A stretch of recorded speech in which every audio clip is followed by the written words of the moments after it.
आमर द्वारपिठा नीति रात्र 2 घटिकार मध्यरात्रि समय आम करने चेष्टा करूँ एवं से दिन जहाँ भी नीति बहुलता रही कि कौन सी नीति निर्दिष्ट नीति रही संपादन उपर निर्भर करुच्ची कि आज भितरच्छ महापात्र आरंभ कर समस्त निजोगर आमर वरिष्ठ सेवायत बंधु मैंने थिले से आमर विस्तृत भाव में ताहा आलोचना होती तेणु श्रीजीव मानकर पहली भोगर जहाँ नीति निर्घंट रही द्वारपिठा प्रत्युषरु आरंभ हो रात्र पहुड़ 11 घटिकार होगापाई से आमे नीति उपरे आलोचना करा जायछि एवं गृहीत होइछि। ठीक से ही चलित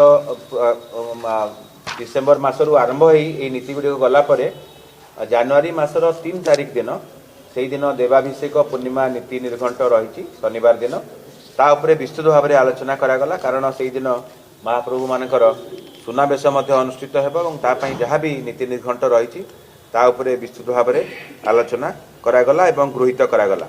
एवं आमे ता परवर्ती पर्याय 14 जनवरी 2026 तारिख दिन बुधवार मकर संक्रांति नीति निर्घंट उपरे मध्य आलोचना करागला से दिन मध्य आमर जहाँ भी अच्छी नीति निर्घंट ताकू विस्तृत भाव में आलोचना कलापर ताकू अनुमोदन करागला। ये आम केतोटी बिंदु पर आपंकर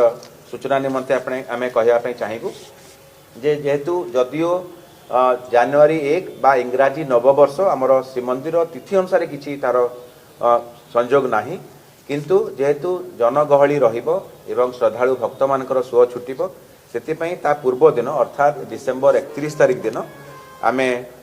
जहाँ नीति रही से ठीक हिसाब से करी रात्र 11टा भितरे पहुड़ पाई आमे समस्ते चेष्टा करेंगे बोली समस्त सेवायत बंधु मैंने आमको सहयोग हाथ बढ़ाई।